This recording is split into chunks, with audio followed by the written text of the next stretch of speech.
Tuesday evening இந்த time வாங்கின சாப்பாட்டு அரிசி ஈவினிங் 7 o'clock ஆகிறதுக்குள்ளேயே தண்ணி விட்டுடுது. 2 டேஸாக தண்ணி ஊற்றி வச்சு பழைய சாதம் தான் சாப்பிட்ற மாதிரி இருக்குது. ஸோ இன்றைக்கி கொஞ்சம் சாதம் நிறைய வேறு இருந்தது. ஸோ அதனால் ஒரு டிஃப்ரெண்ட்டான ஒரு ரெசிபி தான் ஒன்று ட்ரை பண்ணியிருந்தேன். அதுக்கு வந்து ஃபஸ்ட்டு ஒரு மிக்ஸி ஜாரில் 1/2 கப் அளவுக்கு ரவையை வந்து நல்லா நைஸாக அரைச்சிக்கலாம்.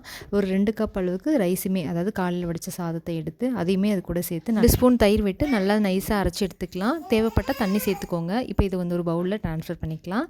அதுக்கப்புறம் ஒரு கடாயில் ஆயில் விட்டு கடுகு சீரகம் போட்டு தாளித்து சாப் பண்ணியிருக்க பச்சை மிளகாய், ஆனியன் எல்லாம் சேர்த்து நல்லா வதக்கி கேரட்டையுமே அது கூட சேர்த்து நல்லா வதக்கிக்கலாம்.